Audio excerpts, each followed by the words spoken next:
Como tomar a vida? Estou saindo de um feriado de finados, ainda bem próximo, então é um tema interessante, né, para a gente falar nesse momento, porque o finados comemora, aqui no mundo cristão, a morte, né, o olhar para a morte, né, o lembrar das pessoas que foram embora. Mas para nós que buscamos autoconhecimento, a gente que mergulha, né, na profundidade do nosso inconsciente, a morte ela tem simbologia muito maior, né? E tomar a vida necessita também aprender a tomar a morte. Eu vou tentar destrinchar um pouquinho isso para que você possa compreender melhor, fazer esse processo, né? Não somente lembrando das pessoas que foram, mas lembrando do quanto que as diversas mortes impactam na nossa vida e o quanto que isso talvez impeça a gente de tomar a vida, né? De ter alegria, de ter prazer, de aprender a se relacionar de forma aberta, de aprender a lidar com as situações de perdas de uma forma um pouco mais madura, mais consciente, sem fugir, né, como nossa sociedade ensina tanto, dessas experiências de dor, buscando prazeres fugazes, né, buscando distrações, buscando formas da gente aliviar um pouco o peso da vida, né? Então, tudo dentro do autoconhecimento tem a ver com o significado que nós damos para as coisas. E morte, ela é algo que todos nós sabemos que em algum momento a gente vai enfrentar essas mortes, tanto mortes de partes internas nossas, quanto também mortes de relações, mortes de pessoas queridas que vão embora, mortes de trabalhos, mortes de bens materiais, né? E se a gente não sabe lidar com isso, nós vamos criar um mecanismo de defesa, de reatividade, sempre tentando fugir das sensações que as perdas nos provocam. Então vamos aprofundar um pouquinho nessa ideia para depois a gente falar um pouco do tomar a vida. Tomar a vida é um termo que na constelação usamos bastante, e talvez algumas pessoas interpretem como viver feliz, né, como viver tendo prazer, como viver vendo somente as coisas boas, amando todo mundo, e isso talvez seja uma imagem meio infantil, né, do que seria tomar a vida, né? É meio parecido com a gente ir para um parque de diversões, ir para Disney, né, se divertir demais, é tudo de bom, é um mundo cor-de-rosa, e a gente sabe que a vida não é exatamente assim, né? A vida tem coisas maravilhosas, mas a vida também tem provocações muito intensas. E viver a vida e tomar a vida é tomar todas as partes dela. Finados. Vamos começar a pensar um pouquinho, então, nas mortes principais.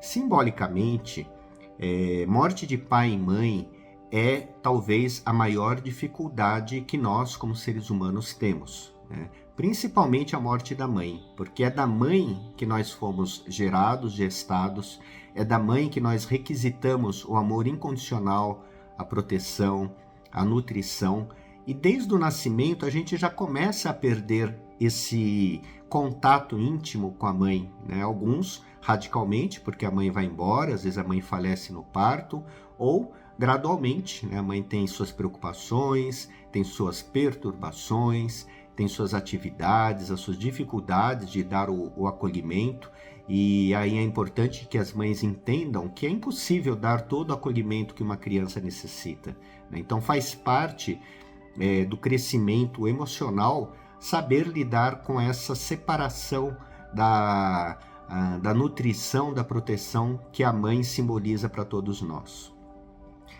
E perder a mãe é aprender a lidar com o nosso sentimento de carência essencial, né? Então, nós, quando criança, a gente não tem uma consciência formada, a gente não tem uma racionalidade para entender o que está ocorrendo, nós somos puramente instinto, nós somos depois puramente emoções, né? E cada vez que a gente sente uma ruptura desse amor, né, desse cuidado, desse afeto com a mãe, nós sentimos internamente um perigo de morte mesmo. É como se sem a mãe nós não fôssemos sobreviver.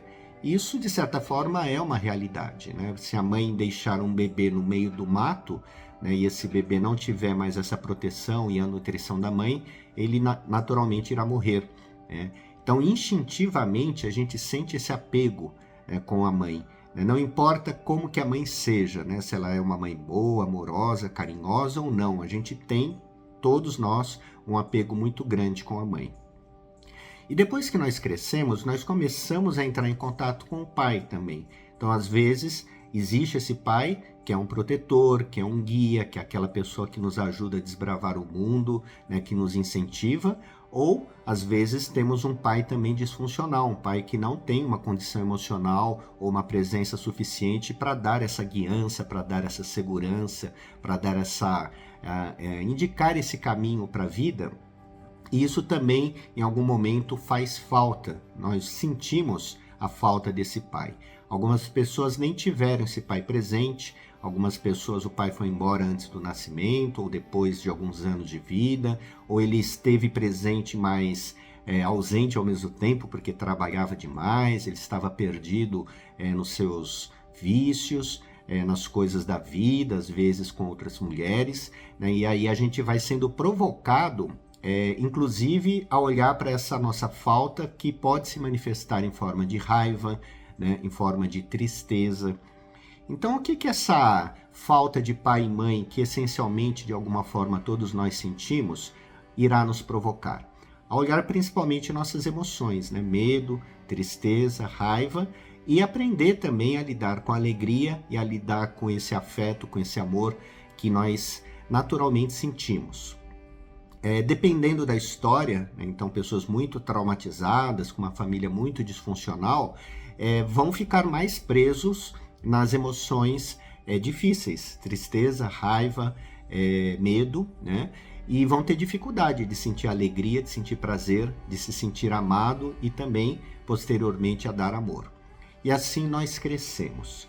Não importa se a mãe e o pai estão próximos ou não, nós, naturalmente, sem perceber, inconscientemente, a gente começa a transferir essa necessidade de aceitação, de acolhimento, de segurança para as pessoas das nossas relações adultas, para as situações adultas, né? Por exemplo, transferimos para o namorado, para a namorada, marido, esposa, para a religião, para um trabalho, né? Até para a sociedade. Então nós buscamos essa proteção porque nós não sabemos lidar com essa carência essencial que temos dentro de nós. Morrer, nesse sentido, acolher essa morte, é a gente começar a ter a compreensão de que nada nem ninguém poderá suprir essa carência essencial que está dentro de nós. Não vai ter um marido, não vai ter uma religião, não vai ter um trabalho, não vai ter um grupo de amigos. Nada disso pode ser muito bom, claro, né? E é muito bom muitas vezes, mas a gente precisa ter a sensação de que essa dor essencial, ela não será preenchida. A vida, no fundo, é dentro de nós. É a forma como nós lidamos. É por isso que muitas vezes quando a gente se sente abalado por uma perda emocional, né, um namorado que vai embora, um casamento que se desfaz, se sente se desvinculando de um caminho espiritual, ou é demitido de um trabalho, ou tem uma perda financeira grande, nós somos provocados a olhar de novo para esses sentimentos que podem estar mal acomodados dentro de nós. Medo, raiva, tristeza. E muitas vezes o sentimento mais básico mesmo da humanidade é esse medo de não sobreviver, né? Então, quando a gente perde dinheiro, muitas vezes a gente sabe, não vamos morrer de fome, mas vem uma sensação interna, né, de medo, de sobrevivência muito grande. Perder um trabalho pode desestruturar alguém profundamente. Às vezes uma relação afetiva que nem é tão boa, mas dá uma segurança. Perder essa relação também vai levar a gente para esse medo da sobrevivência. Tudo isso são chamados que a vida vai nos dando no mundo adulto, para que a gente olhe para esses sentimentos e perceba, não, nós não vamos morrer. Não, essa pessoa foi embora, mas eu continuo aqui, né, íntegro. Eu também continuo com a minha possibilidade de dar conta dessas despedidas. E As mortes físicas, elas também vão nos provocar, né? Porque às vezes o pai vai embora, a mãe falece, né? O marido, alguém querido morre, e aí nós teremos de novo que entrar em contato com a tristeza, com a raiva, né? Com essas dores que estão dentro de nós. Esse processo que a gente chama de luto, ele é importante ser feito com muita consciência e dar o tempo necessário para que essas emoções possam assentar dentro de nós. Porque a tendência nossa é passar por cima, é encontrar uma coisa que nos distraia, é tentar ir para o prazer automaticamente e fugir da dor. Mas devagar, dentro da medida, né, do possível que você consegue fazer isso, é importante você ir dando espaço para essas mortes, né? Acalmando, entendendo que essa aflição interna que a gente sente, ela não é real, elas são imagens e sensações químicas que as emoções provocam dentro de nós, que naturalmente irão passar. Muitos traumas serão então revividos, né? Porque dores de perdas na infância, que a gente como criança não soube dar conta, né? Separações, perdas de pai, de mãe, sair de lugares que eram confortáveis, momentos onde a gente se sentiu agredido, abusado, quando a vida nos traz confrontos, essas emoções antigas despertam. Então é necessário respirar, é necessário ter paciência, é necessário buscar ajuda muitas vezes de uma terapia, de alguém que possa te orientar, para que você passe por esse caminho e consiga não desestabilizar, né? Porque a tua mente pode levar para um lugar muito difícil de sofrimento, que não existe uma realidade nesse sofrimento, ele está muito atrelado a dores que a gente não está vendo, a traumas antigos. E realidade nesse sentido, voltam essas imagens, mas a vida atual ela não está tão ruim como a nossa mente está interpretando. Esse processo então significa que aos poucos a gente vai aprendendo a lidar com a morte. Quanto mais profundamente a gente entra nesse nosso mergulho no inconsciente, nessa busca de autoconhecimento, a gente vai percebendo que nós não somos vamos dizer assim, um ser entregue, vulnerável a essa experiência. Existe algo dentro de nós que consegue absorver toda essa experiência. Esse é o lugar do fortalecimento, é o lugar onde aos poucos nós vamos nos desvinculando dessas carências afetivas, dessas necessidades, né, de se apegar a pessoas, a situações, a bens materiais, e vamos começando a entender que tudo tem a ver com o nosso processo interno, né? Então a gente começa a desvincular os nossos sentimentos dessas dores, e nós começamos a nos abrir para sentir a vida conforme ela se apresenta. Nós vamos saindo dessas projeções e nós vamos entrando num lugar que chamamos de presença. Esse é o ponto onde a gente começa a tomar a vida. É quando a gente começa a olhar as coisas como elas são. A gente olha a família como ela é. A gente olha nosso pai e nossa mãe como eles são. Nós aprendemos a receber aquilo que de bom houve, né? Seja afeto, seja carinho, seja segurança, seja bens materiais que nós recebemos. E alguns receberam muito, outros receberam pouco, mas nós aprendemos a valorizar e nós também começamos a separar as nossas dores da realidade. Então o mundo não fica só bom ou mal, nós começamos a abraçar o mundo como ele é.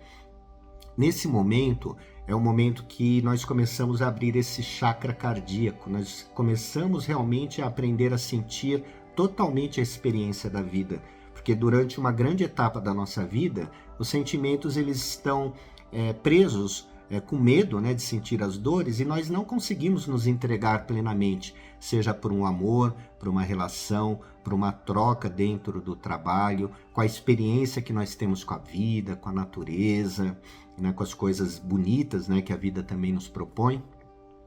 E essas defesas, essas couraças caindo, nós começamos a entrar num lugar que aí sim nós chamamos de amor.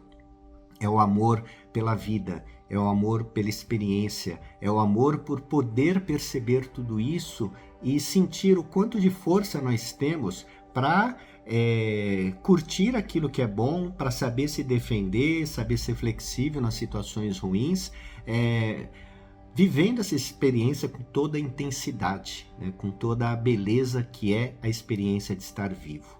Então, nesse momento, nós começamos a permitir que o fluxo do dar e receber nosso em relação à vida, ele venha com mais força, com mais fluidez. Nós também conseguimos, a partir desse lugar, nos doar mais, estar aberto para as pessoas, aprendemos a compartilhar, a dar nossa beleza, sem nenhum interesse, sem nenhuma necessidade de querer prender as pessoas. E nós também, em muitos momentos, porque a vida vai nos provocar, nós nos abriremos para receber, né? E sempre chegarão amigos, sempre chegarão mãos, braços, pessoas que apoiam, sejam pessoas próximas da família, ou sejam pessoas, amigos, enfim, pessoas da sua religião, do seu grupo, que vão nos apoiar nos momentos onde a gente pode baquear, né? Onde a gente pode sentir falta de firmeza. E então isso é muito gostoso, porque aí, nesse momento, a gente percebe não estamos sós. Apesar da experiência ser muito pessoal, né? Você vive a sua experiência de vida, você percebe que o mundo também, o universo, provê pessoas, situações, apoios nos momentos que você precisa. E aí você se fortalece, naturalmente você começa a dar novamente, você começa a sentir gratidão nesse movimento de dar e receber. Isso é tomar a vida. Nesse movimento, naturalmente você começa a brilhar, né? E naturalmente você começa também a prosperar, seja nos seus negócios, seja nas suas relações afetivas, seja nas suas relações de amizade, na sua espiritualidade. Você começa a sentir confiança, porque nos momentos que você está bem, conectado, você está plenamente doador, você sabe que essa força, que esse amor vem de algum lugar, né, que te conduz, e nos momentos que você está necessitando, você se coloca à disposição de receber, e recebe com muita gratidão, né? Isso aproxima você das pessoas, isso aproxima você da vida, isso se aproxima você da beleza do que é estar vivo nessa experiência, nesse planeta que somente vivos a gente pode ter, né? Essas sensações têm a ver muito com a nossa experiência física mesmo, aquilo que a gente consegue apreender do mundo e da vida. E aí, dia a dia, você vai vivendo sem já grande medo, né, de perder as coisas, sem já grande medo de se separar, né? Você olha para as pessoas que vão indo naturalmente embora, as situações que vão se desapegando de você. Às vezes vai vir dor, porque são situações onde você tinha um amor, né? Você tinha uma relação muito próxima, mas você sabe lidar com isso, e até essa experiência de lidar com essas perdas te fortalece. Você percebe que isso também é amor. Esse é um resumo do que eu queria dizer sobre tomar a vida, né? E tomar a vida também tem a ver com tomar a morte, mas tomar a morte nesse sentido simbólico, né? Não literal, que é você aprender a deixar as coisas partirem, muitas delas, muitas coisas que vêm lá da infância, onde a gente não soube lidar com as perdas. Então o caminho é terapia, o caminho é autoconhecimento, o caminho é espiritualidade, que aos poucos vai te levando para um estado de presença, de consciência, de força, de conexão. Se ficou alguma dúvida, coloque aqui nas perguntas que eu posso desenvolver mais esse tema, posso responder para vocês, e a gente vê num vídeo. Até breve. Se inscreva no nosso canal, né? Compartilhe esse vídeo, indique esse canal, que toda semana eu vou colocando aqui vídeos novos para a gente desenvolver um pouquinho mais essas teorias que parecem tão complexas da constelação, mas no fundo elas são muito simples. Então, até uma próxima.